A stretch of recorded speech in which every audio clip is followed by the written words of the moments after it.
Tá ali dizendo que vai gravar. Gravando. Hoje são dia 21 de setembro, nosso encontro vespertino da disciplina com 330, oficina de fotografia. E hoje hoje é o nosso segundo encontro, e a gente vai trabalhar em cima do texto do Rudolf Arnheim, do livro Arte e Percepção Visual, que é o texto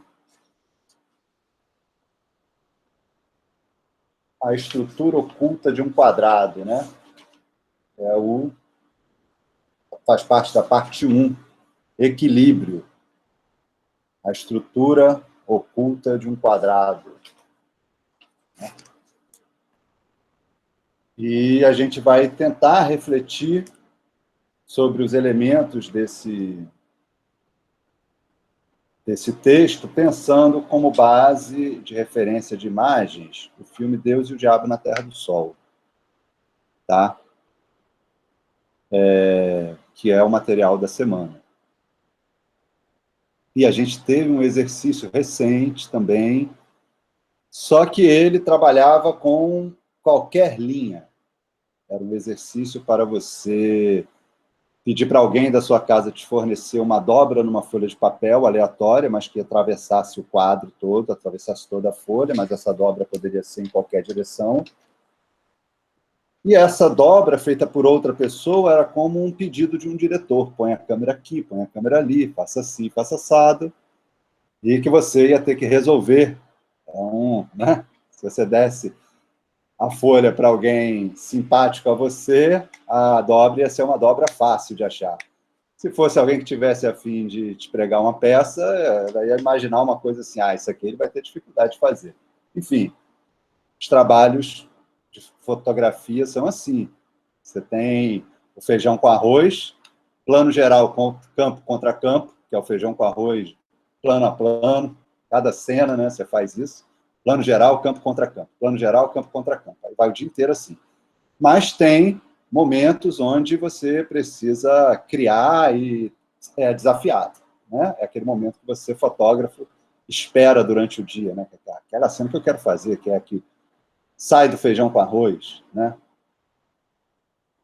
Então, é o trabalho do fotógrafo, seguir uma folha de papel, na verdade, um calhamaço, que normalmente é o roteiro, né? E no roteiro tem as indicações, o plano de direção, né? Storyboard, pode não ter, a gente vai... Eu vou falar um pouco sobre storyboard, talvez na próxima aula eu já trago, eu já estou preparando alguns vídeos, algumas coisas, vou compartilhar com vocês, falando sobre isso, mas vou preparar alguma coisa para a gente trabalhar um pouco com storyboard. Não é um storyboard desenhado, mas é um storyboard que talvez ajude a gente a transmitir nossas ideias. Esse é um primeiro fator, né? Homogeneizar nossos termos e transmitir nossas ideias. Então, nós vamos trabalhar hoje com esse texto, né? Do Rudolf Arnheim. É um texto de uma proposta bastante de um olhar científico para a expressão visual, né? É algo que é comum à história da arte no século XX. Né? Isso é a imagem que a gente conhece no mundo ocidental, ela é uma imagem vinculada à ciência, desde seu princípio. Tá? A gente vai chamar de Renascimento, né? O Renascimento é que nem o cinema novo. Por que eu digo isso? Porque o cinema novo é Glauber, diretor do filme de hoje, que vai falar para o Nelson Pereira dos Santos, que era um diretor de uma geração anterior a ele, que, não, Nelson, você é a primeira fase do cinema novo. O cinema novo começa contigo, nós somos continuadores. Então, existe esse lugar de você identificar algo que vem do passado de uma coisa que vai começar agora. Renascimento é um pouco isso. Você tem um historiador da arte no século XV que fala, olha, o Renascimento começou no século passado. Mas, na verdade, é ele que está fundando o Renascimento, porque é ele que está falando isso pela primeira vez. Então, ele fala, o Renascimento começou no século passado com Giotto. E aí, ele vai contando a história dos artistas. Mas, nessa passagem do século XV para o XVI, você vai ter um pensamento científico, um pensamento cartesiano, que vai, né, ter grande expressão na arte, na arquitetura, nas técnicas. O Touré, que é um autor que vai ensinar, vai ter um método de pintura, de perspectiva, que vai ensinar você, né, pintor iniciante, a reproduzir perspectiva. Ele vai inventar um quadro, ele pega um quadro, a gente vai fazer um quadro desse tipo aqui, voltado para os nossos interesses, tá? Mas ele faz um quadro com linhas, como se fosse ele pega uma moldura e coloca arames, né? Atravessando o quadro, como dobras, como se fossem dobras meticulosamente pensadas e divididas, né? Todos eles têm o mesmo tamanho, enfim, dobras proporcionais. E com isso ele consegue pintar, com essa técnica de botar esse quadro na frente, não sei se vocês já fizeram isso em aula de arte, pegar uma imagem que você quer copiar, pegar, fazer um jogo da velha em cima, né? Linhas paralelas e linhas meridionais, né? Linhas verticais, horizontais e verticais, de forma que você possa, em vez de copiar o quadro todo, copiar quadradinho por quadradinho. E quando você copia por quadradinho, normalmente fica mais fácil você reproduzir aquela imagem, porque as coisas começam a ocupar os lugares certos. Então, o Durer fazia isso. Ele ensinava isso. Acho que vocês já viram, vários desenhos animados tem isso. O pintor pegar e fazer assim com o dedo e olhar, né? Vai pintar uma paisagem e colocar o dedo assim na frente. Isso é um dispositivo técnico, né? Para ajudar a você relacionar a perspectiva com o ambiente. Então, você fazia isso, né? Você, com aquele quadro, o dedo, né? Um olhar técnico. O curioso, eu acho que aí é muito revelador da dimensão desse raciocínio sobre o mundo, né?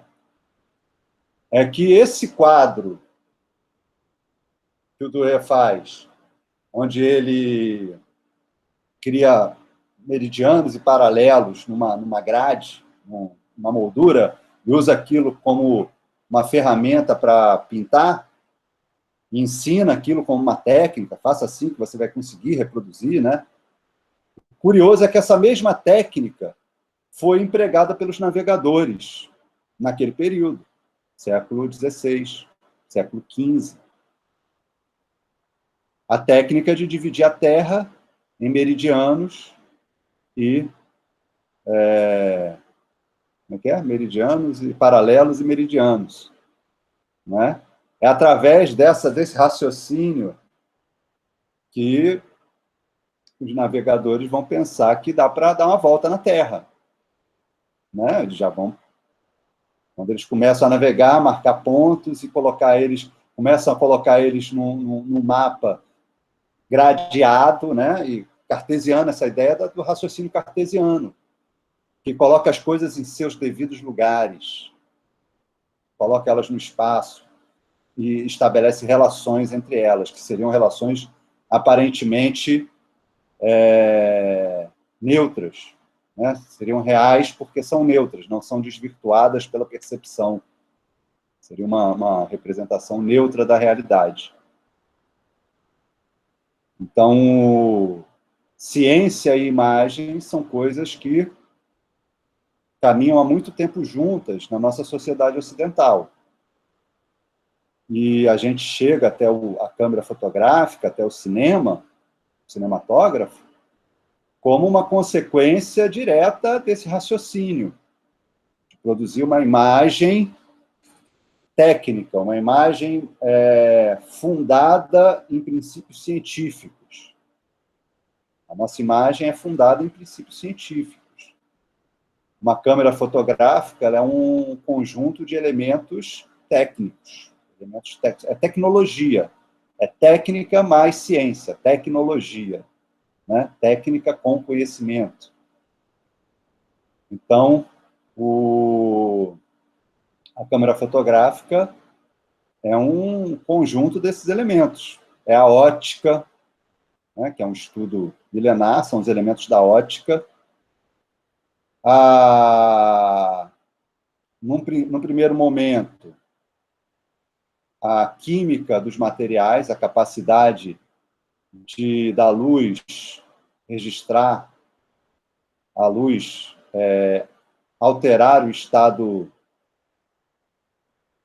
dos elementos, né, de alguns elementos químicos, alterar o estado, né, a capacidade da luz produzir uma mudança a nível atômico nos elementos e a manipulação disso gerando a fotografia.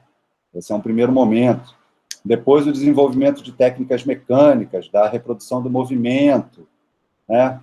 Estudos sobre a forma como a gente percebe o movimento, teorias que... É engraçado, porque tem teorias que são furadas, mas que, aplicando elas, a gente chegou a bons resultados. Uma delas é a teoria da persistência retiniana, que é balela. Não existe persistência retiniana. Mas foi suficiente, ela foi suficiente para dar conta da produção do cinematógrafo, né? Da gente chegar aí aos 24 quadros por segundo, né, do cinema. Enfim, quando a gente chega agora nesse período digital, a superfície que era química, ela não é mais química, ela se torna eletrônica.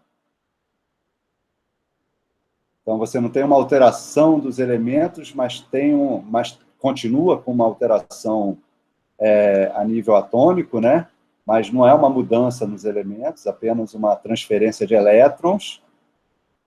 E, através disso, você registra imagens, registra códigos que podem ser lidos como imagem em determinados dispositivos.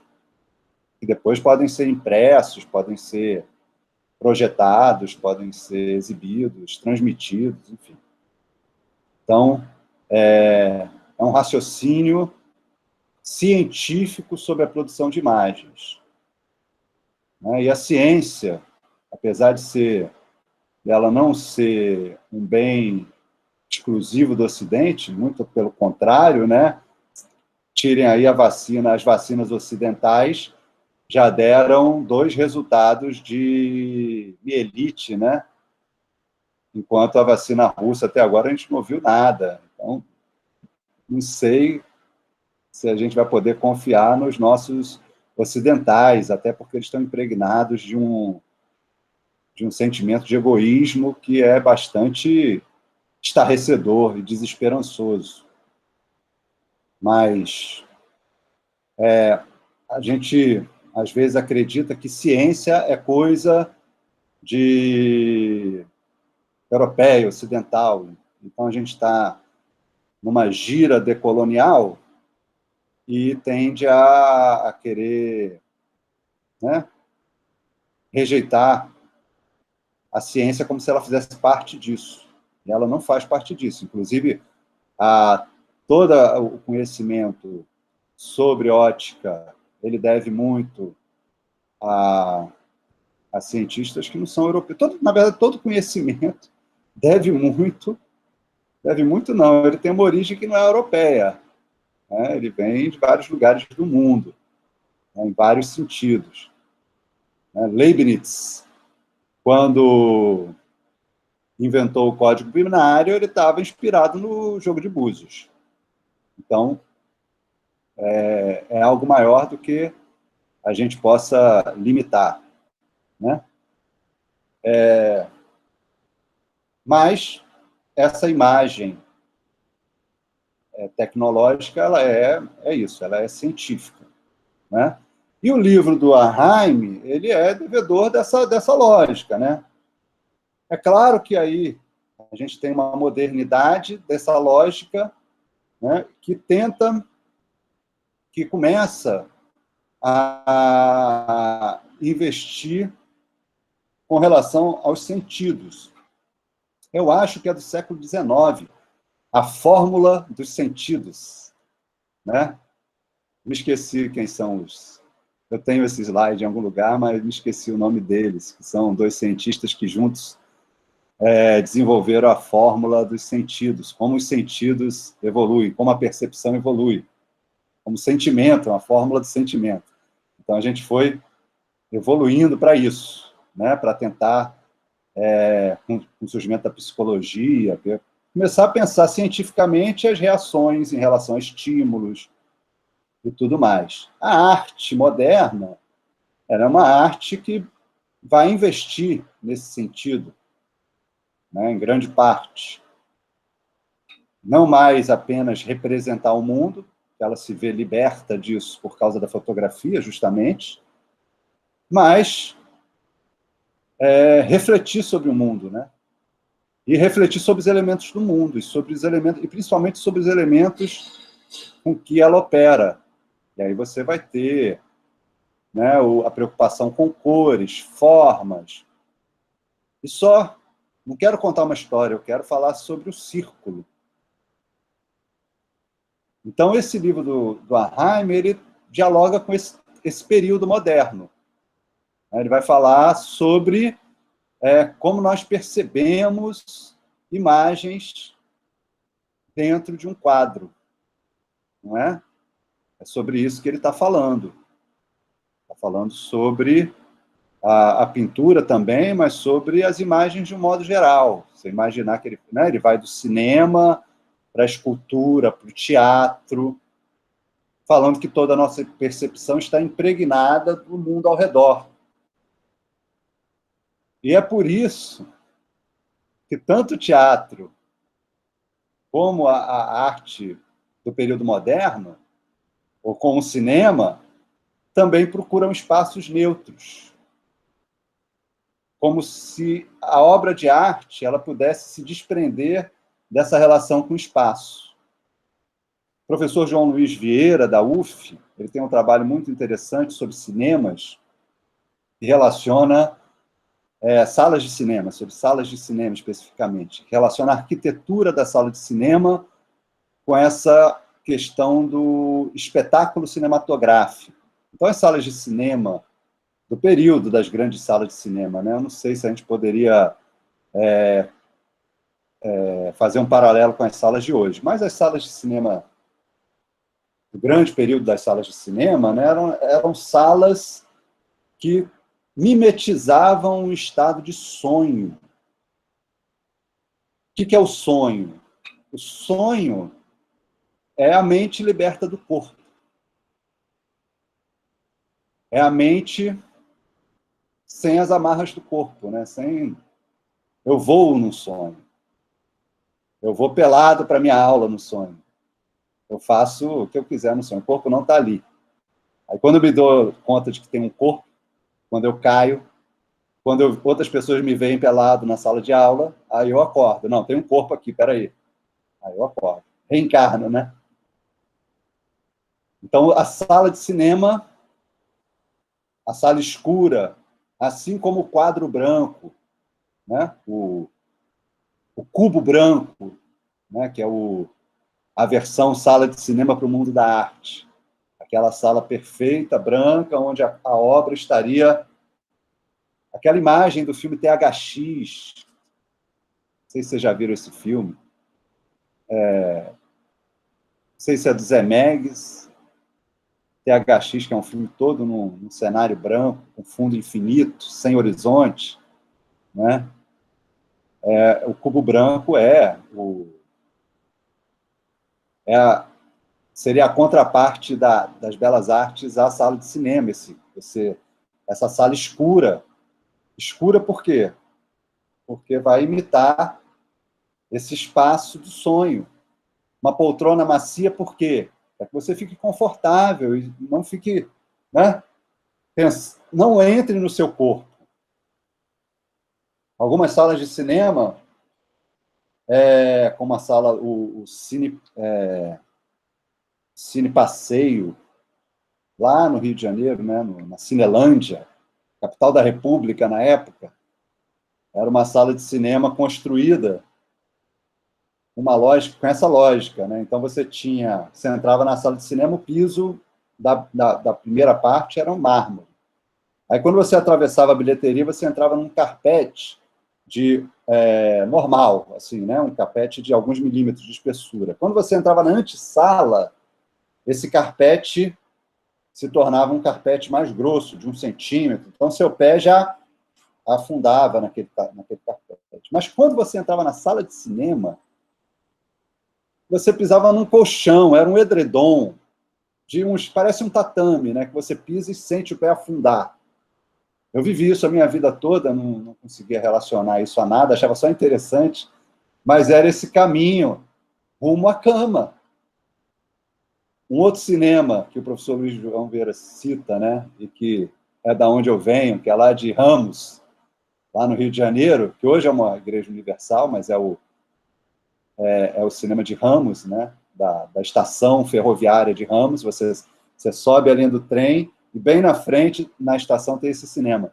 Mas o teto dele eram estrelas. As lâmpadas ocupavam o teto como se fossem constelações.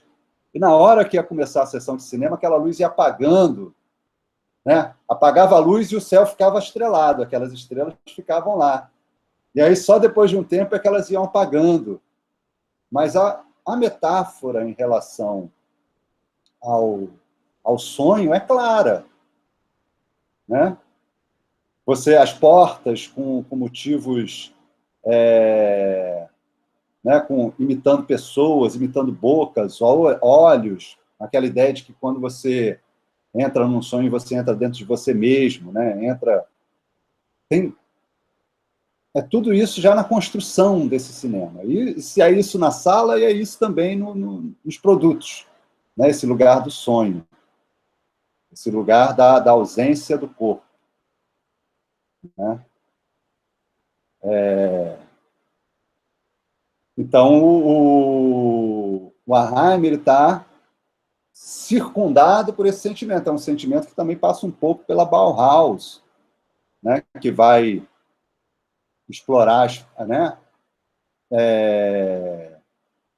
Os elementos vai estudar os elementos da arte como elementos puros, né? Vai estudar a cor. Você tem o Kandinsky, você tem, né, vários autores que vão estar preocupados aí, vão estudar a cor, as linhas, a cor, a linha, o ponto, a forma, né? Uma exploração bastante cartesiana, né? Procurando métodos científicos para construir hipóteses e a confirmar ou refutar essas hipóteses, né? Então, é sobre isso que esse texto... É dessa forma que esse texto olha para os elementos, né, daquilo que ele se propõe a analisar, né? Desse lugar.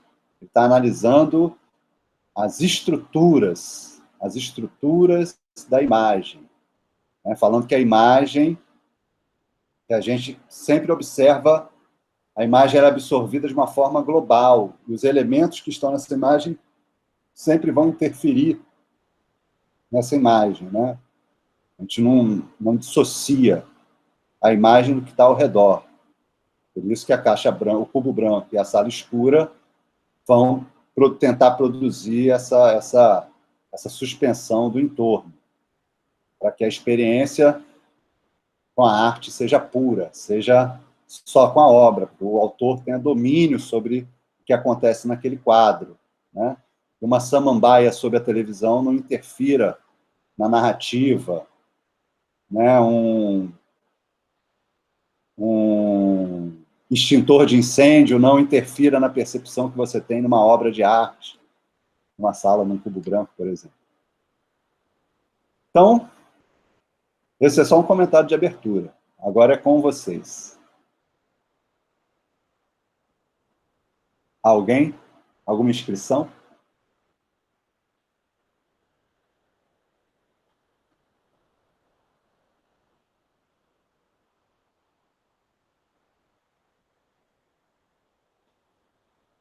O texto diz melhor do que eu posso dizer. Por isso a ideia de ter um intervalo para vocês lerem o texto. Nem que fosse para procurar um pouquinho aqui, um pouquinho ali. O texto diz melhor do que eu posso dizer. Eu queria era dúvidas ou questões, reflexões.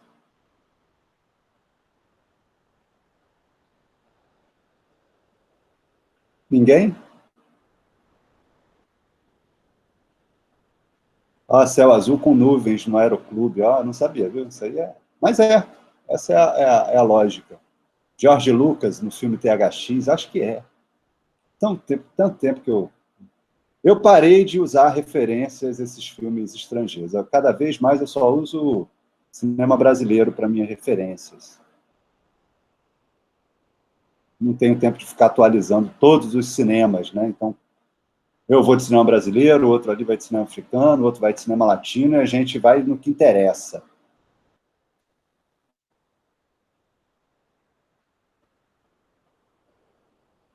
Bom, então vou falar aqui, né? Continuar aqui os comentários sobre o texto. Mas o texto, assim, eu acho ele objetivo e sucinto e aparentemente de fácil leitura. O que ele está falando, a gente vai retomar em vários momentos, tá? da nossa aula, do nosso curso. Tá? Mas ele está justamente se dando conta disso. Né? Ele está reafirmando isso que eu acabei de dizer, da interferência de que não é possível ter uma relação pura através da imagem. Né? Campos magnéticos na imagem, muito massa. Né? Isso, por exemplo, é justamente ele tentando dar uma satisfação a um pensamento que pode dizer assim, bom, então mede isso aí. Tem magnetismo? Magnetismo é uma grandeza. Qual é a grandeza que mede o magnetismo da atenção? Magnetismo do olhar. Qual é a grandeza? Ele vai colocar... Esse é o esforço. Né? O esforço de muitos pesquisadores. Que chegam ao ponto de colocar eletrodos. Né? Depois eu vou compartilhar com vocês eye tracks, vídeos de eye tracks, que é um serviço que Hollywood faz, que você coloca um óculos para assistir um filme. E esse óculos vai registrando seus movimentos sacádicos, que são os movimentos da sua retina. E ele vai vendo para onde que você olha. E ele oferece isso como um serviço para os produtores de conteúdo. Então, eu faço um filme, eu sei, meu público está olhando para onde eu quero, quando eu quero. Vocês sabem que os filmes americanos eles só chegam nas salas de cinema depois de testes. Né? Essa lógica do teste. O filme está dando certo ou não está dando certo? O final pode mudar. Eu posso refilmar alguma coisa porque não deu certo, não investem. Até porque o investimento em distribuição, muitas vezes, é igual ou maior do que o próprio investimento na realização do filme. É uma operação de guerra, né? Não é fácil, eles não colocam o mesmo filme em 99% das salas de qualquer país. Eu acho que cinema coreano, né, que é do filme do Parasita, né, ele viveu uma ressurgência justamente porque em algum momento ficou durante 6 meses, o mesmo filme em quase 100% das salas do país. Aí eles falam, não, a gente tem que regular isso aí, porque não tem como o mesmo filme. Imagina você, todo final de semana, e aí, vamos sair para o cinema assim, para ver o quê? Só tem um filme, Avengers. Durante 6 meses, na mesma, acho que foi Avatar que fez isso. Não sei, mas tem essa história. Aí eles reformularam, não, isso é absurdo. Chegou num nível, a gente vive um absurdo desse, mas as pessoas talvez não se incomodem de, é só durante um mês. Ou seja, nas férias, você só tem o filme adolescente para ver. Só tem aquele filme. Porque você vai no cinema e na sala 1, sala 2, sala 3, sala 4, sala 5. É 3D, é meio D, é 5D, cada sala está passando o mesmo filme num formato diferente. Esse é a fórmula deles distribuírem. Então, você gasta muito mais dinheiro do que fazendo filme para distribuir. E aí eles fazem testes, esses eye tracks. Então, vou compartilhar algumas imagens, porque o que a gente está falando é sobre esse controle. Eu não penso enquanto controle, eu penso enquanto estabelecer relações, oferecer possibilidades de leitura para o espectador. Eles pensam em controle, porque o espetáculo ele oferece um efeito, e esse efeito tem que ser alcançado. Você vai ver um filme de terror porque você quer sentir medo. Então, aquele filme tem um efeito para ser alcançado. Você vai assistir um filme Avenger, esse aí, porque você quer viver aquela emoção, aquele turbilhão de imagens e dar vazão à sua agressividade, né? É um instigador de agressividade terrível e produzir essa emoção agressiva, né? São filmes para produzir uma catarse agressiva, né? De uma sucessão de coisas explodindo, seres se batendo, enfim, o mal absoluto contra o bem absoluto. Então, são catarses psicofisiológicas, esquizofrênicas, e é esse o objetivo, né? Adestrar as pessoas, tanto é que a pessoa passou a infância com um bonequinho Marvel e está com 40, 50 anos com aquele bonequinho ainda. Não saiu, eu tenho o meu aqui, ó.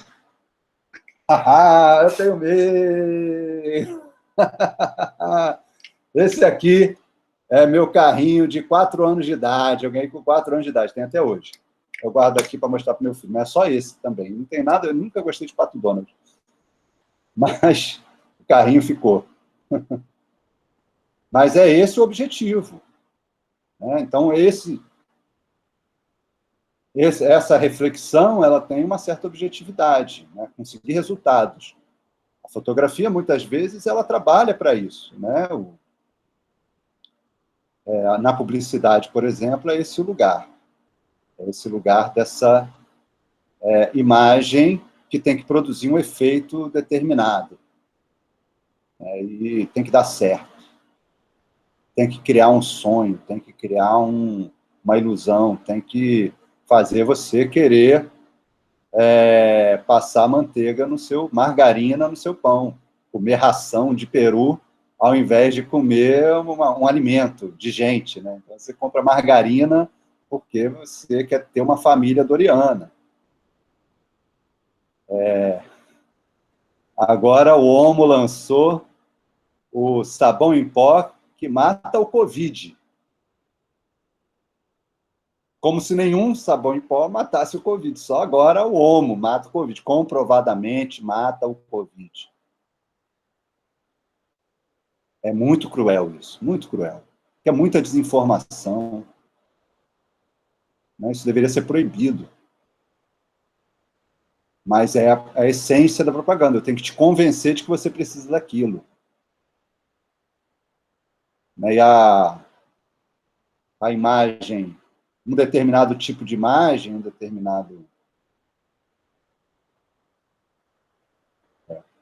determinado tipo de imagem que uma das formas de convencimento, pelo menos até recentemente, era a imagem platinada, né? A imagem com tratamento específico, que numa determinada época só era alcançado pela câmera de cinema. O pessoal chama, né? a Globo, a Vênus Platinada, que tinha aquela imagem, a melhor imagem, que não é produzida só pela tecnologia, né, que ela é a sucursal da Sony. A Globo, ela é a distribuidora da Sony no Brasil.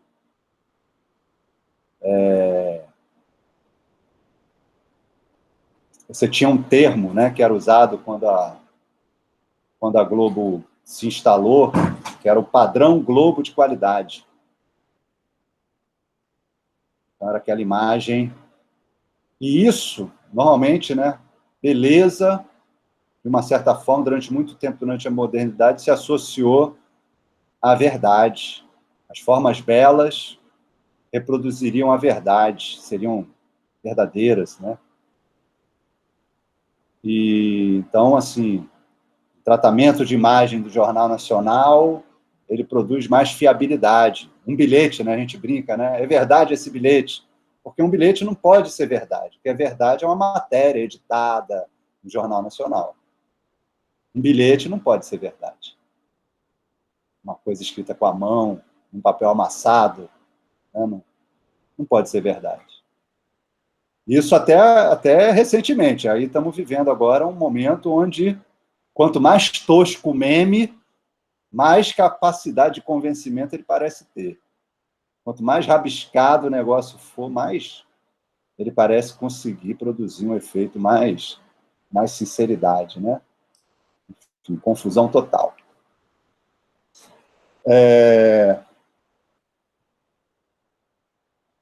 Então, o texto do Arnheim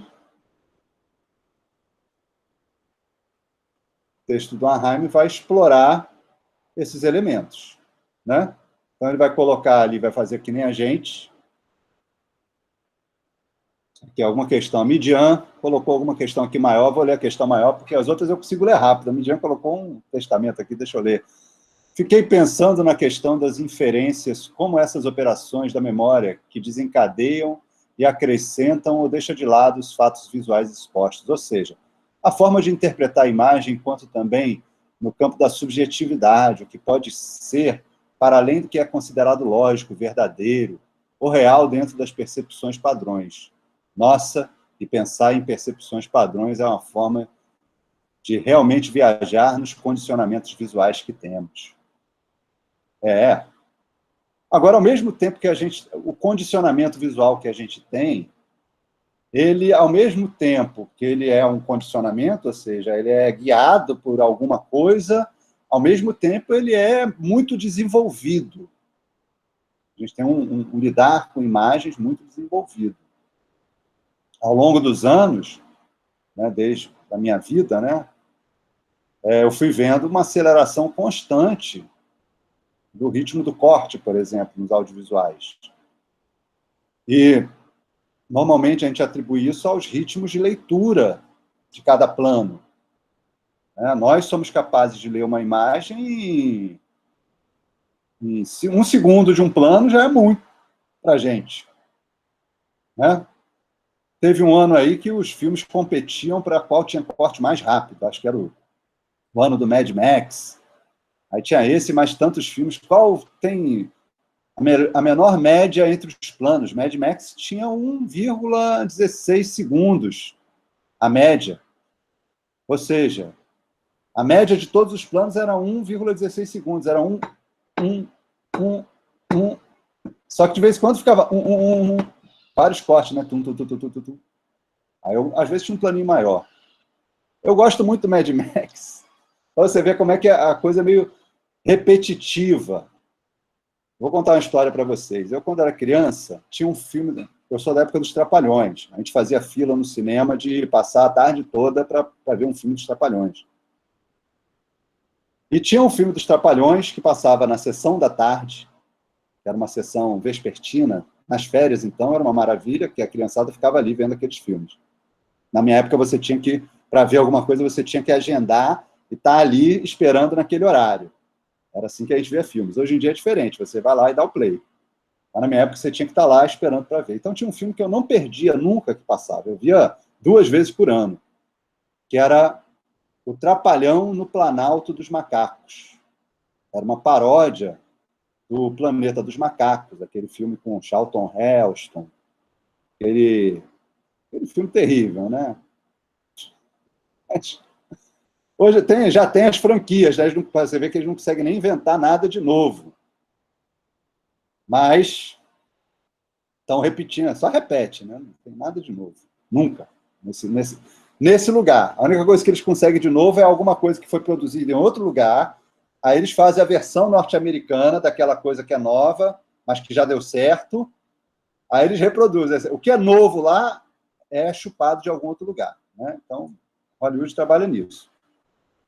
E aí esse filme dos Trapalhões, eu passei muito tempo, é um filme que nunca teve cópia, nunca, né? Outros filmes você via sempre, como o Mágico de Oroz, que era uma produção melhor, né?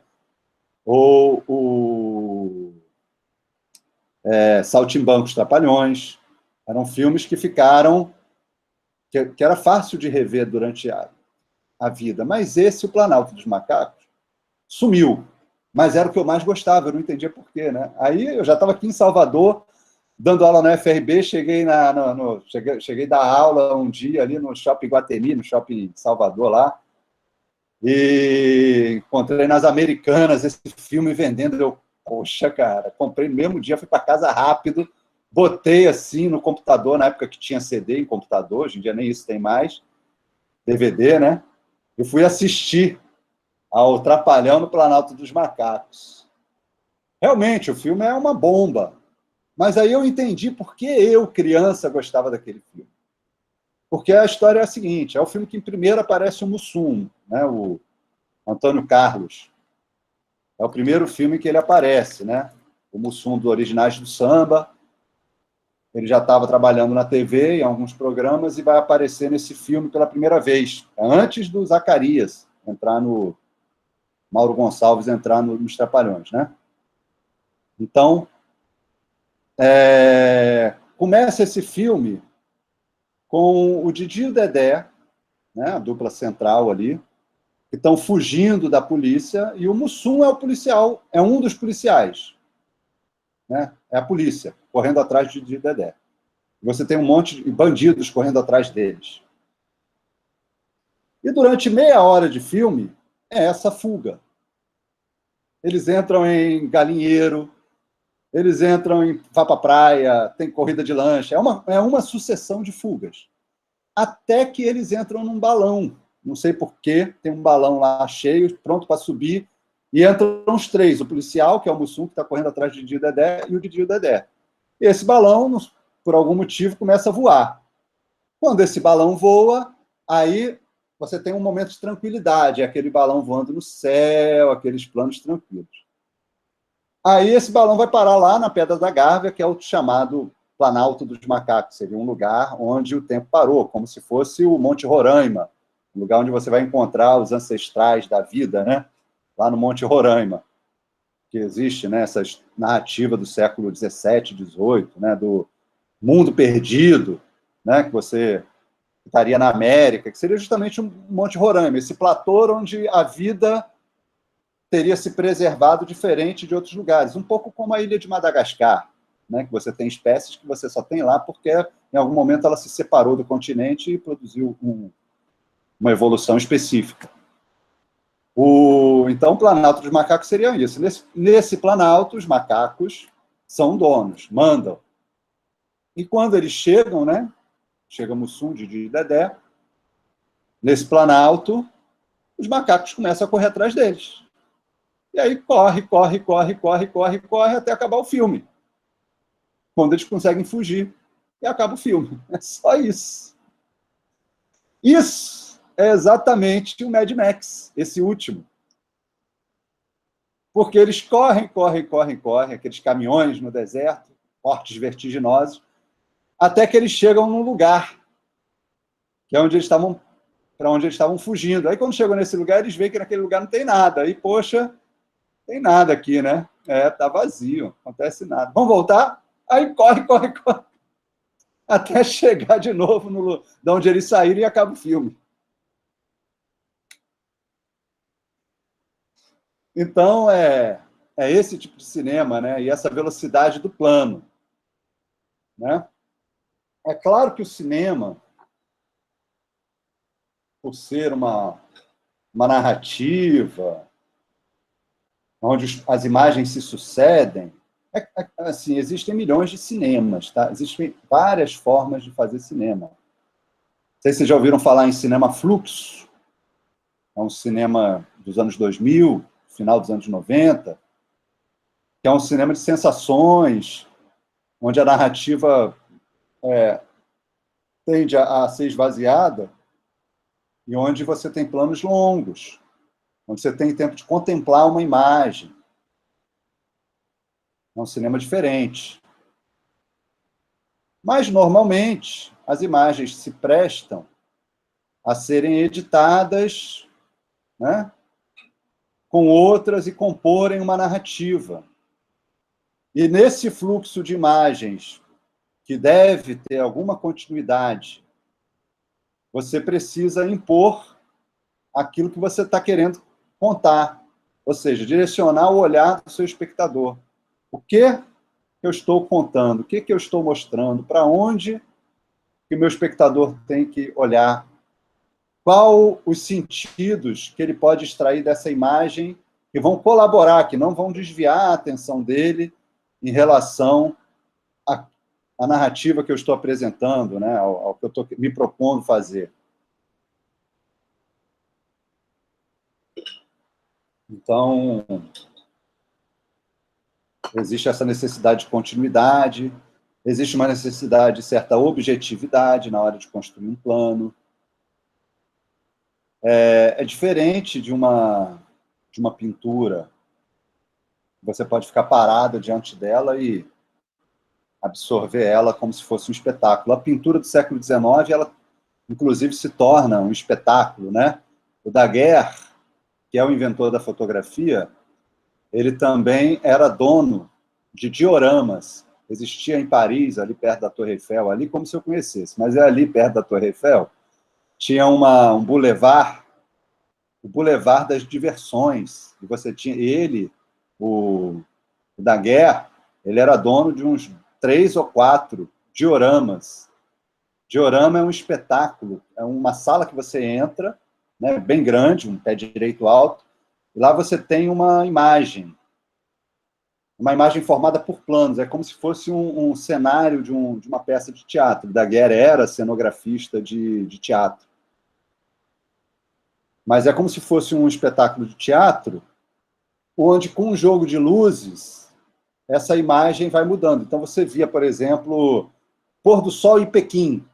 Aí tinha uma imagem de Pequim, imagina uma parede de 30 metros, de 20 metros de altura, por 10 de largura, você suspenso sobre uma plataforma, olhando aquilo, e planos diferentes nessa imagem, e um jogo de luzes e sons. Você ainda não tinha cinema, você tinha Lanterna Mágica, que era já com movimento e narrativas e tudo mais. E o Daguerre era dono de 3 estabelecimentos desses. Aí parece que teve incêndios, porque naquela época se mexia com luz, mexia com gás. Então tem histórias terríveis de sessões de Lanterna Mágica que todo mundo entrou no cinema e, né, levei a família para o cinema e morri. Em vez de matar a família e fui ao cinema com minha família e morri. Porque o gás vazava e a coisa explodia. Então aconteceu isso, né, com os dioramas do Daguerre, e ele, com o dinheiro que tinha perdido todo o dinheiro, porque aquilo era caro de manter, né, tinha perdido toda a sua fonte de renda, aí que ele vai investir no daguerreótipo, que era uma ideia que ele tinha comprado do Niepce, que é o cientista que inventou a fotografia. O Daguerre é o comerciante, o Daguerre não é o cientista, é um técnico, né, domina a técnica. Então ele foi capaz de transformar a ciência num produto, né? O Niepce é o inventor da fotografia, assim como Hércules Florence e outros no mundo. Hércules Florence aqui no Brasil. Mas os processos que eles criaram não eram práticos, não eram voltados para um público, eram experimentos. O Daguerre não, o Daguerre, ele formata. Se você pegar uma foto de um daguerreótipo, o que você comprava? Você comprava caixinhas de madeira, uma caixinha com a química, a câmera obscura, uma caixinha com os pratos, né, de prata para você mexer, a química, a revelação, a instrução, o livro, né, com a instrução, e tchau. Era um kit que você usava e conseguia os resultados. É claro que você precisava ler, precisava mexer com química, tinha que obedecer, né? Era um manual. É muito interessante a gente pensar essa ideia do manual, né?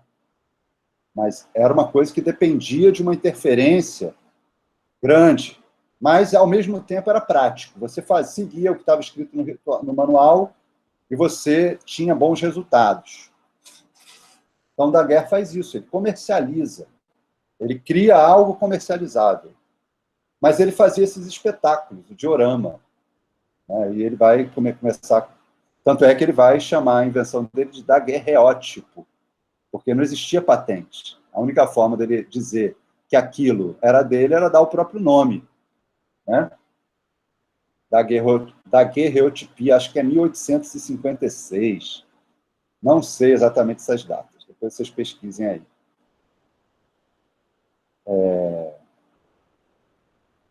E aí você tinha esses espetáculos e era com gás que se iluminavam as salas, né? E por que eu entrei nessa conversa? Por causa de padrões. Eu estava falando aqui sobre o que a Midian propôs. Eu estava, né, dos padrões. Então, a gente tinha um tempo de observação daquilo, né? Hoje em dia, a gente tem tanta imagem que a gente não tem muito tempo para ficar vendo imagem, né? As imagens são mais rápidas. A gente desenvolveu uma capacidade, ou talvez uma desatenção, uma atenção desatenta,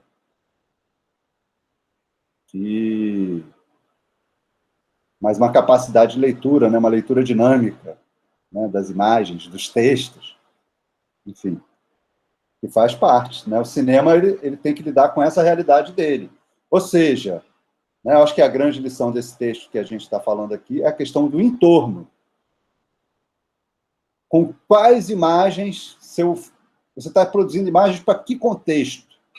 É imagem para um álbum de fotografia que vai ser acessado pelas tias no Natal e as pessoas vão sentar e vão ver? Ou, enfim, para que contexto? É importante, né, essa ideia do contexto da imagem. E no cinema, o contexto é produção de imagens para fotografia de cinema, é o contexto do próprio produto audiovisual para qual você está trabalhando. Qual o produto audiovisual que você está produzindo aquela imagem? Então, uma imagem vai se suceder à outra. Por isso, a ideia de você começar a olhar para as linhas do papel, para os lugares do papel. Porque você precisa conectar um personagem com um objeto, com um movimento. Um personagem que eu filmo num plano tem que reproduzir esse movimento no outro plano, se conectar ao plano seguinte com outro objeto, uma luz, uma cor. Esse personagem está em que linha, em que posição do quadro. Essas conexões você precisa fazer, né? Então, assim, entrando um pouquinho mais diretamente no texto, tá? O que o Weinheim está tentando provar é a ideia de que existe um esqueleto no quadro, que se forma a partir do momento que eu crio o quadro. O espaço onde a imagem vai ser confinada, né? Onde a imagem vai estar. Existe uma tentativa, né? Existe um movimento muito grande de romper no Renascimento. Né? O barroco é uma tentativa de romper, já é uma tentativa de romper com esse quadro. Né? O barroco ele tenta criar ilusões fora do quadro, para que vazam o quadro. Né? A arte moderna trabalha muito com o quadro, com as formas pré-definidas, mas a pós-moderna tenta romper o quadro. Então, na década de 60, você tem lá outras propostas, né? Preencha a sua caixa, não é mais quadro, é uma caixa, preenche uma caixa. Os penetráveis do Hélio de Sica, a arte que se veste, os parangolés, a performance como arte, você vai fugindo cada vez mais desse quadro. O cinema permanece, né? Voltando àquela ideia que o cinema é a nossa linguagem de base. A gente fala sobre ele.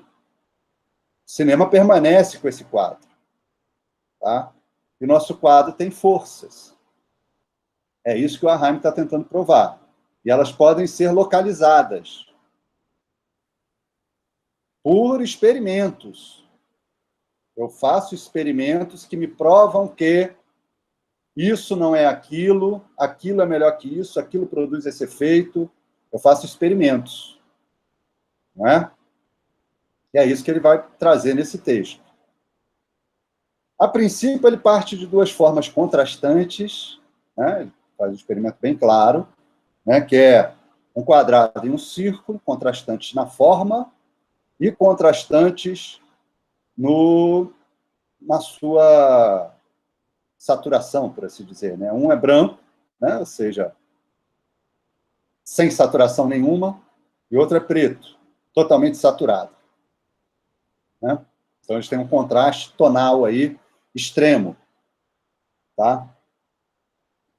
E o quadrado, que a princípio é uma forma que, por ter todos os lados iguais, não produziria uma alteração de tensão entre os eixos principais. Os dois eixos de um quadrado medem o mesmo tamanho. Essa é a condição do quadrado. Né? Então, seria uma forma aparentemente neutra, apesar de ser uma forma. E aí ele vai estudar justamente essa tensão criada por essa forma, pela relação círculo e forma, que é o que vocês tiveram a oportunidade de fazer no primeiro exercício. Por isso que eu falei que quem teve dificuldade talvez tenha mais dom para ser fotógrafo, porque a dificuldade significa a dúvida diante do onde eu coloco esse círculo? Qual o melhor lugar? Em qual lugar ele produz o efeito que mais vai me agradar? E aí é um processo interessante, porque é um processo de autoconhecimento. Se eu faço para mim, eu me conheço. E, de uma certa forma, esses primeiros processos, esses primeiros exercícios, são de autoconhecimento. Por isso que não tem certo e errado, não existe um lugar. Não é o lugar do outro que você tem que alcançar, é o seu próprio lugar. Então, a dúvida diante de onde eu coloco esse círculo é que é o exercício. Tirar a foto com o círculo ali é a prova de que você fez ele para mim. Eu não estou contando se você fez ele rápido ou devagar, se você demorou dias meditando sobre aquilo, leu o texto e tal, ou se você simplesmente jogou uma coisa sobre a outra e fotografou e mandou. Isso para mim não importa. Talvez importe para você refletir sobre isso. Refletir não no sentido de que, realmente eu fui displicente ao fazer o exercício, eu deveria ter me dedicado mais para aprender. Não é isso. É você se autoconhecer. De repente, você não vai ser fotógrafo. Você não quer isso. Isso não passa por você como uma coisa, algo que te inspire desejo em, eu quero estudar as várias posições dessa tampa de maionese sobre esse papel branco. Talvez isso não inspire nenhuma motivação. Vendo os exercícios era interessante, porque ali tinha gente que olhava e via, isso aqui é diretor de arte. Né? A posição da circunferência no quadro era o menor problema. O importante era o colchão que estava atrás, a textura, a luz que batia, alguma coisa que eu aproveitei para botar ali, uma composição maior, uma outra ambiência. Tinha gente que não. Era extremamente focado na posição da circunferência no quadro. Fazia o corte máximo possível de tudo que tivesse ao redor, né? Enquadrando a folha de papel da melhor maneira possível, e o negócio estava numa posição mais pensada, né? Por assim dizer. Outras pessoas, talvez a maioria tenha feito, né? Não entendi direito, estou chegando agora, estou procurando disciplina, tenho meu filho para cuidar, tenho comida para fazer, já fiz. Nenhum demérito. Né? Não tem nenhum problema com isso. Mas o fundamental é você se conhecer. De repente, essa problemática não é uma problemática que te inspire. Deve inspirar em algum sentido. Talvez você não queira passar horas pensando sobre aquilo. Mas você saiba que é útil ler um texto sobre aquilo, porque você vai precisar entender o que o fotógrafo está te dizendo. Se você for um diretor de arte, se você for um roteirista, é importante que você entenda como, né, esses elementos podem, ou poderão, ou o que o fotógrafo está tentando me dizer quando ele fala em linha, forma, posição, contraste. Interessante eu saber. Não que eu queira me submeter a esse processo de ficar inquieto com a posição da câmera. Deixa isso para o fotógrafo. Né? Então, é isso que eu falo de autoconhecimento. Tá? Não existe não é uma autocondenação, é autoconhecimento. Tá? Então, o exercício era esse, de explorar essas tensões. Né? E o Aham, né, vai provar inicialmente no texto a existência desse esqueleto a partir de experiências. Não sei nem se convence tanto, né? As experiências que ele faz. Mas ele vai falar que existem linhas que eu identifico, assim como realmente ele vai falando, quem lê o texto, ele vai falando e você vai realmente, eu percebo que esse círculo não está no centro do quadrado, só de olhar de relance. Eu não preciso da régua para ver isso. Não é? Eu não preciso da régua. Eu olho e vejo. Então, e posso sentir vontade de tirar ele dali, posso sentir vontade de botar ele no meio, posso pensar para onde ele está indo, de onde ele veio. Isso começa a criar uma história, essa relação que ele está falando. Né? As coisas deslocadas têm força para sugerir. A tensão sugere. Né? Cria um espaço que acontece na cabeça de quem olha. É arte. Produzir um efeito. A obra de arte, o objetivo da obra de arte, e o objetivo, né? Objetivo, né? Como se tivesse objetivo. A obra de arte também é autoconhecimento, né? Mas o cinema, né? Tem o cinema comercial, pelo menos, quer alcançar objetivos, quer produzir efeitos, né? Quer fazer o espectador ficar em tensão. A obra de arte, às vezes, quer produzir tensões. Pode ser que não. A obra de arte pode ser tudo. Qualquer definição para obra de arte é furada. A obra de arte pode ser tudo. Né? Mas ela pode produzir tensões, né? Pode ser útil, pode, né, trabalhar. Muitas obras de arte trabalham nesse jogo de tensões, em vários sentidos. Né? Mas o espetáculo mais, porque o espetáculo ele te promete algo, né? Uma obra de arte, ela não te promete nada, ela promete só uma coisa inovadora. Quer dizer, ela promete isso, né? Inclusive, essa é a nossa, talvez seja o nosso círculo vicioso, né? O círculo da necessidade de inventar o novo a cada instante. Mas o espetáculo te promete uma experiência. E aí esse jogo de forças relacionados a essa experiência. Né? Então, o quadrado que o Ahern está explorando, ele apresenta uma certa neutralidade entre esses dois eixos, o eixo vertical e o eixo horizontal. A gente vai começar a explorar mais essa questão desses eixos. Né?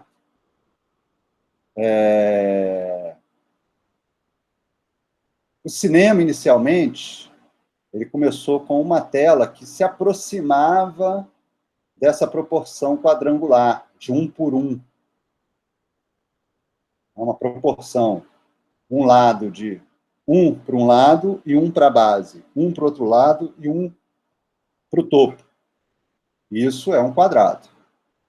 A tela de cinema inicial, ela tinha um pouco, ela se aproximava. Ela era mais próxima de um retângulo deitado, mas ela se aproximava de um quadrado. A tela de cinema inicial, a original, né, dos irmãos Lumière, que vai seguir aí durante muito tempo como padrão, né, a tela 4x3 é a mesma tela de televisão, daquela televisão antiga. Aquela televisão antiga de tubo, é uma tela parecida com a de cinema, uma tela quadrangular também, né? Que segue essa dimensão quadrangular.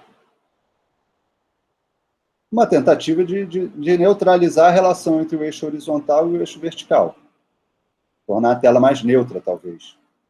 Na verdade, isso tinha a ver com as questões técnicas, do negativo 35mm, da resolução, enfim. Se chegou nesse formato e ele ficou durante muito tempo. Até que surgiu a televisão e o cinema precisou se diferenciar, oferecer um espetáculo que valesse a pena a pessoa deixar de ver o filme na TV ou ver o programa da TV. A pessoa poder sair de casa e ir ao cinema. E aí começam as telas a ficarem mais largas, mais compridas. Alguns cineastas começam a reclamar, a falar que aquela tela comprida só serve para filmar cobra, filmar procissão, né? Seria ótimo, talvez, para Deus e o Diabo, porque é tão cheio de procissão, que seria ótimo filmar. O Glauber, ao longo da carreira, vai cada vez mais explorar as telas compridas. Ele chega no último filme dele, A Idade da Terra, que é aquele que tem um frame lá no nosso Facebook, servindo de cabeçalho, é um frame do Idade da Terra. Você vê que é um frame bem comprido, né, com Antônio Pitanga no alto de um prédio em Brasília. Aí você vê Brasília como essa cidade horizontal que cabe muito bem nessa tela mais comprida, né? Então, nessa tela mais comprida, que é de uma certa forma parecida com a nossa folha de papel, a nossa folha de papel, eu vou fazer um vídeo sobre isso, propondo alguns exercícios e vou compartilhar com vocês, e espero que vocês façam. Não é obrigatório, mas espero que vocês explorem, topem a brincadeira, né? Mas a folha de papel, ela é uma proporção, apesar de ser mais comprida, ela é uma proporção menos comprida do que a tela da TV, da Netflix. A tela da Netflix é a famosa 16:9, né? Uma tela mais comprida. Talvez parecida com essa tela aqui, pelo menos as janelinhas.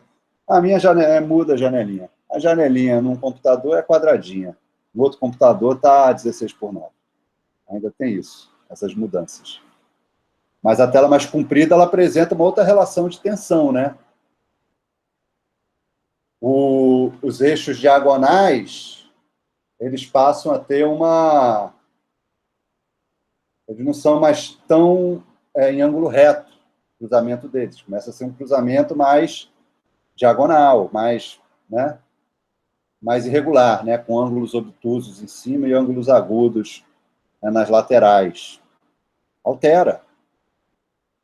Né? Então, é um pouco perceber essas forças, como é que elas se encaminham. No filme Deus e o Diabo na Terra do Sol, você vai ter, talvez, até uma metáfora possível, aí eu já entra um pouco na forma como eu vejo o filme, pensando naquilo que eu penso, porque eu penso a partir da ótica do professor de fotografia para cinema e audiovisual da Facom, para a área de concentração em cinema e audiovisual. Né? Desse lugar que eu posso falar, não tem nenhuma outra especialidade. Né? Mas é uma reflexão sobre essas questões, né, da horizontalidade, da verticalidade, né, desses dois eixos. Mas eu percebo, dá talvez para ler, né, na realização de Deus e o Diabo na Terra do Sol, uma reflexão sobre esses espaços criados a partir desse entrecruzamento entre o eixo vertical e o eixo horizontal. Por isso eu pedi para vocês verem o filme usando esses elásticos e procurando fazer com que o encontro desses eixos acontecesse no centro do quadro, né? De forma que as 4 metades fossem iguais, né? O filme tem uma proporção mais retangular, mais quadrada, né? Aqui, essa tela aqui é uma tela 16:9, Deus e o Diabo na Terra do Sol, uma janela que a gente chama de full frame cinematográfico. Então, essa janela do Deus e o Diabo na Terra do Sol, ela favorece mais esse encontro, né? E o tema da cruz no filme Deus e o Diabo na Terra do Sol é um tema recorrente, é uma imagem que me parece orientar a fotografia no filme. Parece ser algo que está ali inspirando a fotografia do filme, as suas composições. Há de se notar uma coisa muito importante, por isso eu compartilhei com vocês aquele pequeno fragmento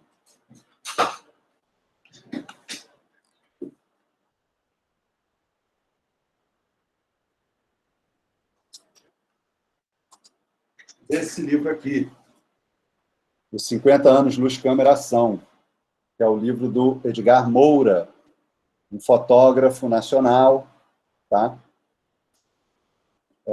Fez vários filmes importantes, né, do cinema brasileiro, e que foi cartunista e também escreveu alguns livros sobre fotografia. Ele verbaliza muito bem a experiência dele, né? E um pouco essa é a nossa dificuldade, né? Verbalizar aquilo que a gente conhece fisicamente, porque ser fotógrafo é uma coisa física.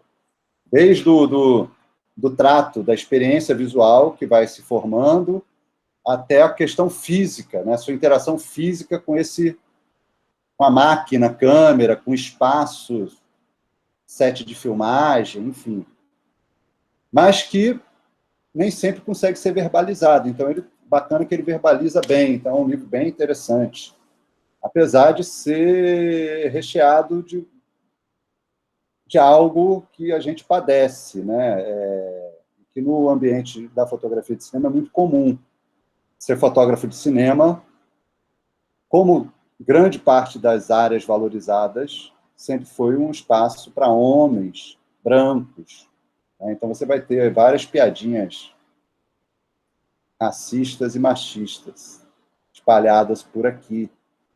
Mas, fora isso, se você tapar o nariz para isso, você consegue tirar uma lição, coisas boas, tá? Desse livro. Então, ele fala sobre a cruz e a caldeirinha, como ele faz essa piada, ele é cheio de piadas. Fotógrafos, todos que eu conheço, são meio cheios de piadas. Vocês já notaram que eu também sou cheio de piadinhas, né? Desculpa, gente, eu sei que às vezes isso não é legal, mas a gente acha que é legal, alguém ri, enfim, a gente se ilude. Então, ele vai fazer esse jogo de palavras, né? Entre a cruz e a caldeirinha. Entre a cruz e o inferno, que vai lembrar logo, a gente vai logo lembrar, né? Aí o pessoal já está rindo. Eu acho que é de sacanagem. Vai lembrar, né, essa ideia de Deus e o diabo, a cruz e a caldeirinha, Deus e o diabo, né? O diabo é justamente esse lugar onde a cruz deveria ser, né, o lugar onde a cruz não está. A cruz deveria espantar o diabo, só que é Deus e o diabo, eles estão sempre juntos, né? Quem inventou o diabo foi Deus, né? O diabo também é filho de Deus. Então, eles estão juntos, fazem parte da mesma cosmogonia, pelo menos, né? Estão lá.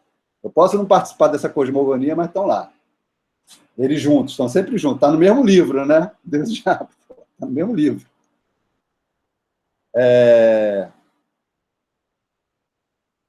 E qual é a cruz que ele se refere nessa piadinha, né? Nesse jogo de palavras?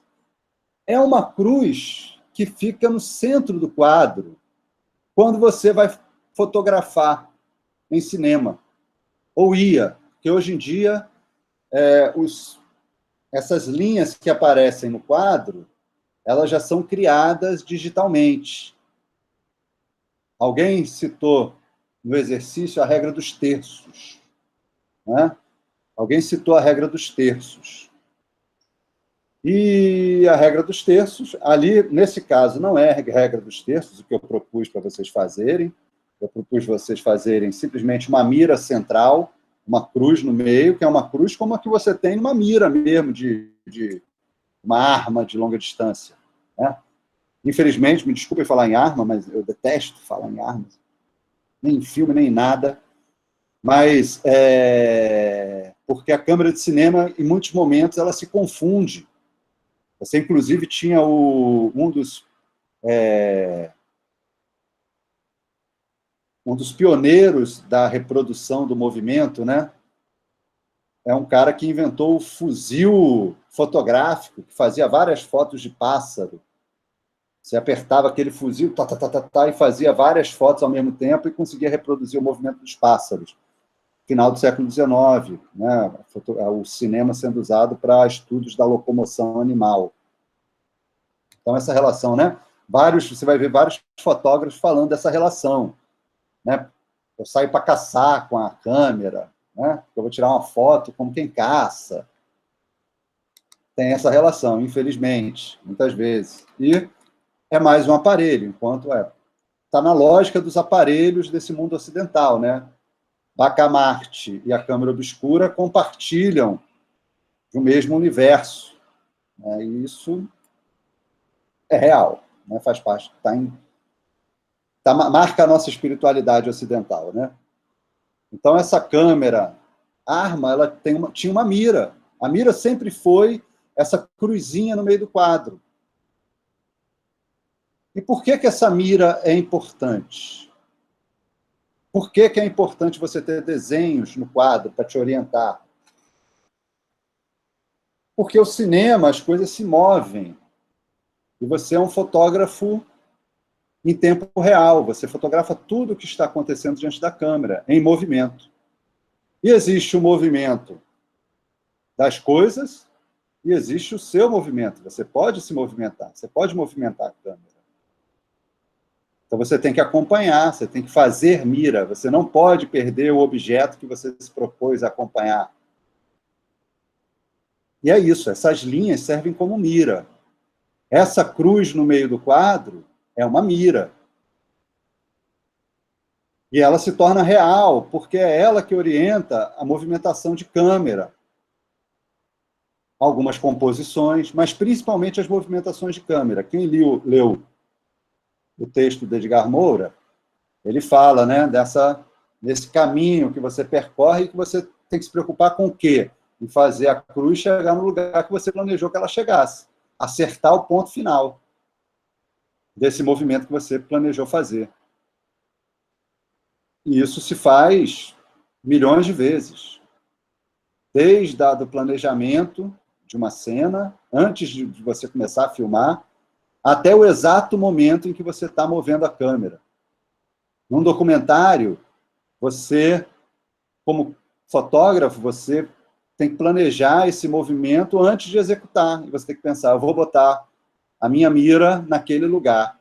E é isso que você vai fazer. Ah, mas eu não posso se enquadrar e esquecer essa mira, porque essa mira é algo que me violenta. Eu pensar numa mira, estou mirando na cabecinha de um personagem, não quero, não gosto. Pode? Até pode, mas tem um efeito. E talvez tenha a ver com o efeito da atração das forças que o Anaheim está colocando aqui. Se a gente não tem nada no quadro para nos guiar, a gente começa a se preocupar em eu não posso cortar, por exemplo, o olho do meu professor. Eu estou filmando, não posso cortar o olho. A boca, nem pensar. O cara está falando e eu não estou vendo a boca, fica muito estranho. Então, esse lugar entre, que é o que eu quero filmar, entre meu rosto, né? Estou vendo ali porque eu tenho outra... Entre a minha boca e a minha sobrancelha, esse lugar que eu quero filmar, Se eu começo a olhar para cima, o que acontece? Eu começo a, né, ficar... A tendência é eu afastar, vou afastando, e aí eu estou cortando a boca, de repente. Porque eu não posso tocar, então vou afastar. Ou se eu olho para cá, se eu olho para um lado e olho para o outro, a tendência é as forças de atração e repulsão fazerem com que eu me mexa e perca o outro lado do enquadramento. Por isso que é tão interessante você ter linhas que te orientem no enquadramento. Né? É muito comum em cinema você ver mais do que você filma. Por quê? Nas câmeras mais profissionais, e hoje em dia, com filmagens em 6K, 8K, uma filmagem em 8K não é feita para ser exibida em 8K em lugar nenhum. Ela é feita para poder ser cortada, poder acertar esses pequenos erros, reenquadrar durante o processamento de finalização, o pós-processamento de um filme. Mas é comum você ter nos quadros, né, um espaço. Eu vou colocar uns apps para vocês. Cinema, hoje em dia, brinca muito com app, tá? Depois eu vou botar um vídeo, mas depois eu vou compartilhar esse, por exemplo, esse app aqui, Horizon, deixa eu ver se aparece, que é um app fotográfico, que ele, tá vendo, ó, ele mexe o quadro para colocar a imagem de acordo com o horizonte. Então, a foto vai sair esse quadro mais claro. Esse lado mais escuro, ele não vai sair na foto. É mais ou menos assim que acontece nas câmeras de cinema. Você tem uma zona que você vê as coisas. Você vê as coisas, mas elas não estão sendo filmadas. Isso está no visor. Só que, para isso, você tem que ter a marca da janela, para você saber quando que você está vendo e quando que você não está vendo. Eu acho que é o Dib Lutfi. Depois eu posso compartilhar também o filme do Dib Lutfi, que é um grande câmera do cinema brasileiro, né? E ele parece que estava filmando o filme sobre Garrincha, Garrincha, Alegria do Povo, e ele faz um comentário que ele estava vendo, estava filmando o Garrincha atravessar a Avenida Rio Branco, que é como se fosse a Avenida 7 aqui, lá no Rio de Janeiro. A Avenida Rio Branco, lá no Rio de Janeiro. A antiga Avenida Central, né? E quando o Garrincha estava atravessando ali, no meio do povo, né?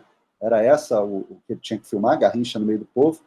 Ele sabia que uma ou outra pessoa ia reconhecer e podia olhar para a câmera. É uma grande coisa, as pessoas não podem olhar para a câmera, né? Porque estraga uma cena, né? E aí ele viu alguém que ia olhar para a câmera ali, que estava quase entrando em quadro, mas ele viu pelo visor, por aquele espaço onde a pessoa não é filmada, e tirou dali. Né? E ele conta isso em algum filme, eu vou compartilhar com vocês. Então, você precisa dessas marcas no quadro para te orientar. Né? Se você filma numa janela e preta e corta, como é que você vai enquadrar realmente? E cinema tem uma coisa. Se o pessoal está filmando em 8K para reenquadrar, isso não é uma lógica normal. A lógica normal do cinema, eu faço o quadro final. Eu filmo com o quadro final. Até porque qualquer pós-produção é trabalho, é dinheiro, é máquina, é computador parado. Quanto mais prática a filmagem, mais ela tem chance de chegar até o final. Né? A edição e a pós-produção são o gargalo do cinema. Milhões de filmes estão parados sem sair da ilha de edição. Pode crer. Pode crer. Tem sempre algum filme que não está editado. Todo mundo tem. Né? Que não passou, não conseguiu atravessar esse gargalo. Né? Alguém tem aqui? Alguém falou? Então, você precisa dessas marcas. E aí, quando você vê Deus e o Diabo na Terra do Sol, usando esse artifício que eu propus vocês a fazerem, vocês vão ver o quanto o fotógrafo utilizou dessa marca na hora de fazer seus movimentos de câmera, na hora de enquadrar.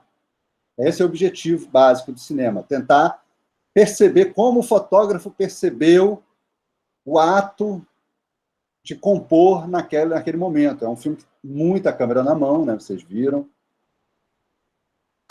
É uma dinâmica cinematográfica de guerrilha, de se filmar pouco e com objetividade. Por isso, talvez, a estratégia do Glauber de fazer um filme mais teatral.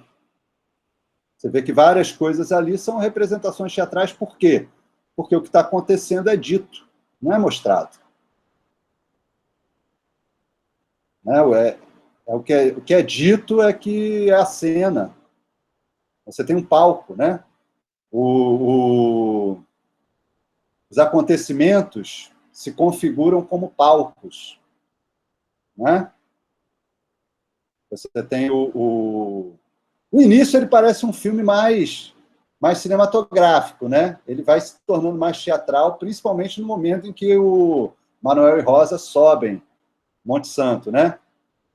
Mas ele em princípio, ele é bem cinematográfico, né? Você tem Manuel diante da seca, aí ele encontra o Sebastião, né? Que é o Beato. Isso você vê e é narrado pela voz do Sérgio Ricardo ali, na música do Glauber Rocha, né? No cordel, é um cordel do Glauber Rocha, né? Musicado pelo Sérgio Ricardo, que nos deixou há pouco tempo. Acho que não faz nem um mês, ou já faz mês, sei lá. Mas por aí. Então, você tem esses espaços, né, teatrais. E a fala é que vai dar o teor do que está acontecendo, né? Tem muito essa característica. Você decupa menos, é um filme que você... O que é decupar? Decupar é dividir uma sequência, um acontecimento, em pequenos fragmentos. E narrar a história a partir desses pequenos fragmentos. Quando eu dou aula para criança, eu sempre faço um exercício que é engraçado, principalmente se a criança for pequena, que dá para fazer umas coisas legais. Se a criança for grande, já fica mais difícil. Mas quando é grande também dá para se resolver também. E a brincadeira é a seguinte: a gente tem que filmar uma pessoa escorregando numa casca de banana. Isso é um exercício, um exercício até comum, não sei nem de onde é que eu tirei, mas é alguma coisa já antiga, tá? Não é nada criativo, não. Porque qual é a graça? O que é engraçado em alguém cair? Né? Não tem graça nenhuma, aliás, eu acho horrível. Alguém cair tem a menor graça. O que tem graça em alguém cair? Né? É você saber que ela vai cair antes e não tomar o susto da queda. É como assim... eu vou entrar num filme, eu tenho medo de terror, mas o que vai acontecer no filme? Me conta, porque eu tenho medo de filmes de terror. Não sei se vocês já tiveram amigos assim. Vai ver filme de terror, você tem que... a pessoa tem que estar um pouco munida, ela não pode tomar susto, ela tem que saber, tem monstro, tem o diabo, tem não sei o quê, tem muito sangue, tem alguns parâmetros ali que ela tenta controlar. Então, isso alivia. Se você alivia a carga do susto e a carga da dor que pode ter, só fica a carga da graça. É nisso que se baseia, talvez, um pouco a videocassetada, né? Videocassetada são pessoas se dando mal, só que você sabe que ela vai se dar mal e aquilo está recheado de risadas. E aí você alivia o peso da tragicidade que aquilo poderia ter, né? Uma pessoa numa queda, ela pode sofrer coisas terríveis, né? Mas você tira essa parte trágica e fica só com a parte... Né? Acho que talvez seja a mesma coisa desses caras que descem de bicicleta montanhas absurdas, fazem coisas absurdas e que põem a vida em risco, mas que talvez pela sensação de segurança que ele te dê, você vive aquele risco com segurança. O risco são nossos paraísos artificiais, né? Então, essa relação, né, com a sensação, né, o espaço que vai ser estabelecida no filme é bastante interessante, né? Do céu, né? Do acima do horizonte, com a terra do abaixo do horizonte. Do céu, do padrinho Sebastião, que está no alto, e você vê planos em contra-plongé, ele contra o céu, a descida do céu à terra, a câmera que desce do céu e desce diretamente na cruz, carregada pelo padrinho Sebastião. A encruzilhada, a cruz como encruzilhada, né, na morte da mãe, que vai marcar o início da aventura. Então, você tem um filme cinematográfico, né, Manuel e a Seca, o drama de vender o boi para um patrão. Isso é a trama cinematográfica mais básica, né? Assim, um antagonismo, dificuldades, coisas a serem vencidas, até que ele mata o patrão e o patrão mata a mãe dele. Os jagunços do patrão matam a mãe dele. Com perseguição, uma hora que as pessoas acharam meio confuso, mas as perseguições são confusas, são para isso mesmo, para te deixar confuso, né? E produzir esse efeito de estar perdido, enfim, faz parte. E aí você tem essa encruzilhada da cruz sobre o túmulo da mãe do Manuel. Aí dessa cruz você vai para o céu e desce em Sebastião. A subida deles rumo ao monte, então rumo ao céu, né? Então Sebastião é Deus. Mas esse Deus da cruz é um Deus perverso, que mata a criancinha. E existe aí uma tristeza com essa figura, aí vem a história, né?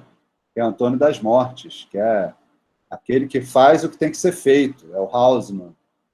Né? Eu apenas cumpri ordens. Ele tem algum escrúpulo, né, Antônio das Mortes? Ele tem algumas regras, eu não mato padre, eu não faço isso, não faço aquilo, mas mato qualquer um. É só pagar. É só me dar o perdão, a igreja te perdoa, né, que eu mato. Esse é Antônio das Mortes. Né? Talvez a gente pudesse olhar em que posição aparece Antônio das Mortes nesse eixo céu-terra. Aí você tem depois, quando ele se decepciona, né, quando, enfim, a comunidade reproduz o assassinato de Canudos, né? A gente tem essa reprodução do assassinato de Canudos. Você tem Manuel e Rosa descendo para a terra e vão encontrar São Jorge no Lagedo. A cena toda, o palco, onde se desenrola a interação entre Manuel Rosa e o bando de Curisco, é no Lagedo. Aí você vê de cima, né? Aí você olha para o chão. Enfim, esses elementos vão estruturando a câmera do filme. Vão colocando, vão definindo, ó, como é que eu vou filmar isso aqui? Qual é a narrativa que a câmera tem nesse filme? Está lá. Céu, terra, Deus, o diabo, a cruz da encruzilhada. Quem está na cruz? Em que momentos, quais personagens? Vale a pena ver o filme prestando atenção nisso. Quem é que se encontra? Onde a cruzeta vai? Quem está na cruz, quem está na caldeirinha? São elementos que parece que estão orientando a mente do fotógrafo para chegar naquele resultado. Que, a princípio, é bastante harmônico e inovador. Talvez não seja para grande parte do público, né? Meus pais, quando estavam namorando, foram assistir a Deus e o Diabo na Terra do Sol e foram para namorar, né? Saíram do filme assim, tipo, isso não era nada, né? Não entendi nada, é ruim, é mal feito, é estranho. Mas os especialistas reconhecem a inovação ali. Especialista que eu digo Martin Scorsese, né? Que foi quem comprou os direitos do filme e restaurou lá. Não dá para dizer que ele não é um especialista, né? Um cara que ganha Oscar, tem que saber de cinema. O cara ganha Oscar, pô, fácil, lá, faz filme de bilheteria, faz filme em Hollywood. É um especialista. Então, ele comprou o filme e cita um dos 100 melhores, né? Tem um especial na virada do milênio, 100 melhores filmes, segundo Martin Scorsese. Tem um documentário, Deus, o Diabo na Terra do Sol está lá. Então, existe alguma coisa aí a se aprender nessa fotografia. Eu estou sugerindo que ela talvez possa ser em como eu estabeleço uma narrativa por imagens baseada nesse contrapeso entre alto, baixo, céu, inferno, luz, céu e terra, elementos que basicamente nos orientam gravitacionalmente, né?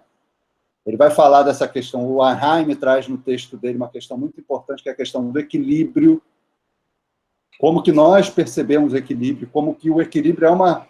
Nós estabelecemos relações com as imagens baseadas em equilíbrio. Logo veja, essa imagem está desequilibrada, está equilibrada, ela desequilibra e equilibra, ela se move, né? Ela tem vida, ela é 3D, 7D, dá até para sentir cheiro. Então, esses elementos de tensão que o jogo entre equilíbrio e desequilíbrio podem trazer para uma imagem. Mas o equilíbrio é sempre bem-vindo, né? Mesmo que ele seja um equilíbrio tenso, um equilíbrio que se dispersa ali, né? Um equilíbrio que está a um ponto de virar outra coisa.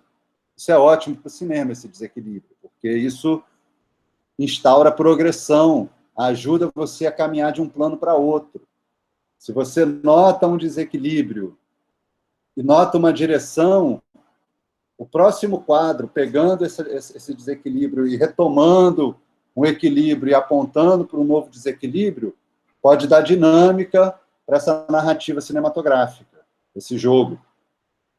Tanto que as imagens mais equilibradas, antigamente era muito comum você pontuar os filmes com os efeitos de pós-processamento ou efeitos que você fazia na câmera. As câmeras, antigamente que eu falo é 1910, a Mitchell do Charlie Chaplin. A Mitchell do Charlie Chaplin, ela tinha várias janelinhas que você virava que fazia íris. Íris é só uma bolinha no quadro. Tipo essas bolinhas que estão aqui com vocês. Né? Fica só essa bolinha. Isso era comum no cinema mudo. Íris, buraco de fechadura. Você tinha buraco de fechadura na câmera. Você saía com a imagem, era um buraco de fechadura já pronto. Por quê? Porque era muito comum nas narrativas você ter esse olhar pelo buraco de fechadura, pelo binóculo, pela lupa. Então, isso você já tinha como janela. Janela do filme, né? Janela na câmera. Você botava lá na câmera. Você mexia um botão e... Como um filtro hoje. Isso em 1910. Como um filtro do Instagram. Eu quero florzinhas. Isso já tinha em 1910. Na câmera do Charlie Chaplin, a Mitchell dele. Já tinha isso. Em outras câmeras já tinham antes. Isso aí era corrente. Então, essa janela, né, assim, essas coisas já vinham feitas. Então, pensar, né, esse projeto, né, de um filme, como é que eles podem instaurar lugares de progressão da imagem? Como é que eu posso planejar algo, um caminho a seguir? E por que é importante ter um caminho a seguir? Porque senão você não sabe o que fazer. Né? Vocês sentiram o peso que é ter uma proposta muito vaga na hora de fazer uma foto. A proposta que eu fiz nos 2 exercícios, mas talvez no segundo mais, porque o primeiro era muito... Era vago, mas era muito objetivo ali, né? Inclusive o exemplo. Mesmo assim, algumas pessoas ainda conseguiram sair um pouco do enquadramento mais verticalizado em relação ao plano, a nossa folha de papel. Mas a proposta mais ou menos vaga, ela já produz uma dificuldade, né? E é assim que a gente vai para um set de filmagem, muitas vezes, tendo uma ideia muito vaga do que vai fazer. E por que tem uma ideia muito vaga do que vai fazer? Porque não pensou a continuidade plano a plano, não foi conversado normalmente, muitas vezes. Eu insisto sempre para os alunos que você não faz um filme de ficção, que é o que normalmente a gente tenta fazer, né? Um documentário é menos necessário, né? Um pouquinho menos. É importante que o diretor de fotografia conheça os locais onde ele vai filmar.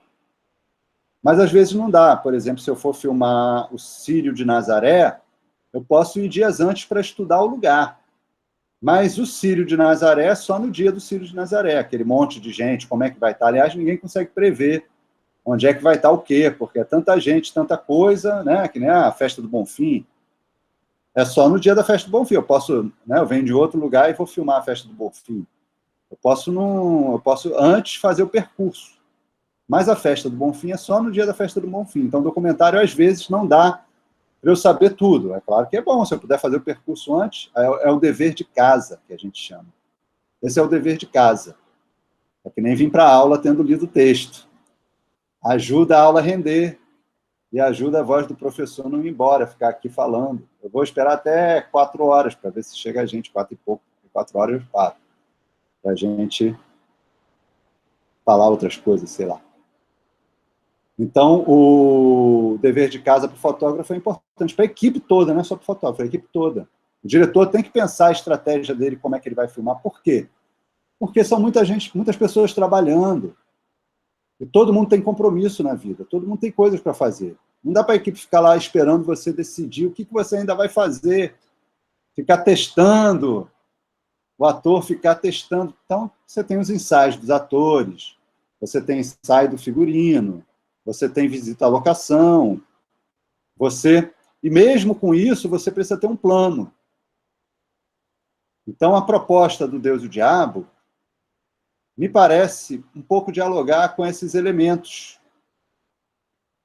Essa questão do eixo vertical e do eixo horizontal, dessa cruz, né, que aponta a câmera para baixo quando eles estão no lajedo, que aponta a câmera para o alto quando eles estão quando pega o Padrinho Sebastião, mas que quando é o contraplano, são as pessoas no chão, aglomeradas, como é típico do chão. Aí você já entra na teoria do imaginário, né?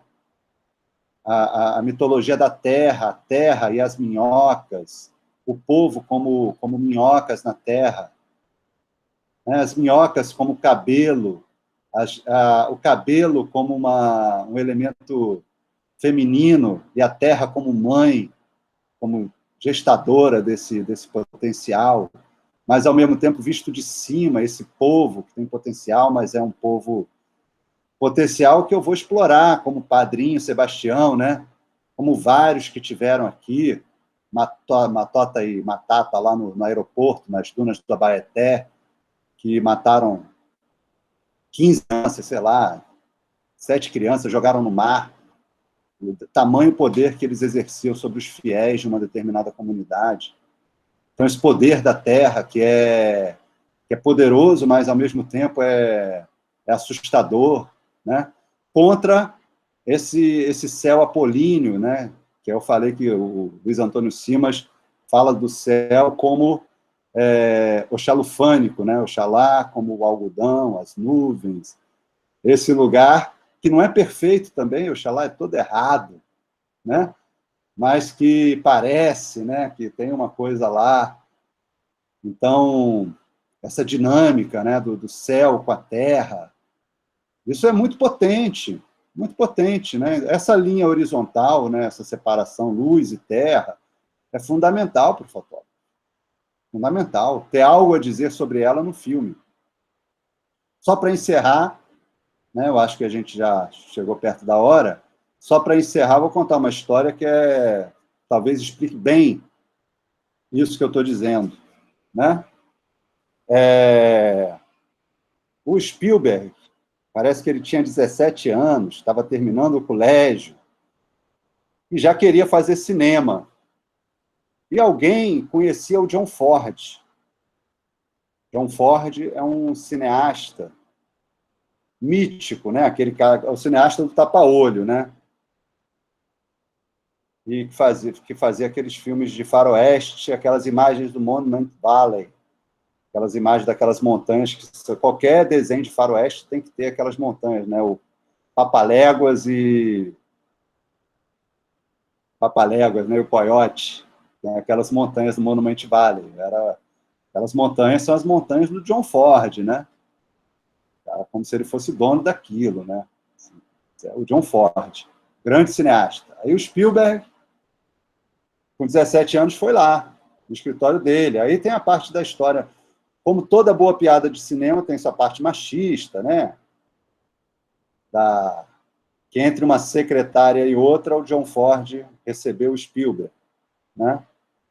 Só estou reproduzindo a história para vocês verem o chão que a gente pisa, cinematográfico, tá?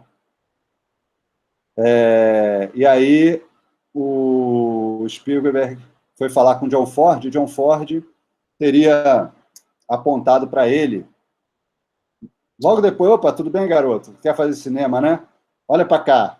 Aí ele mostrou um quadro do Egito. O que você está vendo aí, garoto? Aí o Spielberg falou, estou vendo uma pirâmide, um camelo, umas dunas.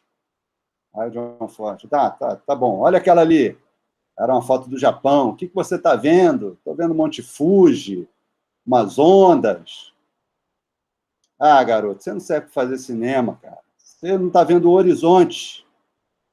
Para fazer cinema, você tem que saber onde é que está o horizonte. Onde é que está o horizonte dessa imagem?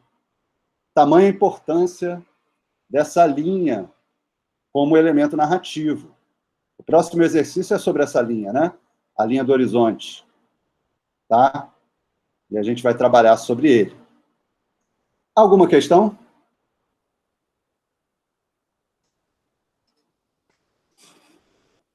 Meu filho tem uma questão aqui. O que você quer saber, meu filho?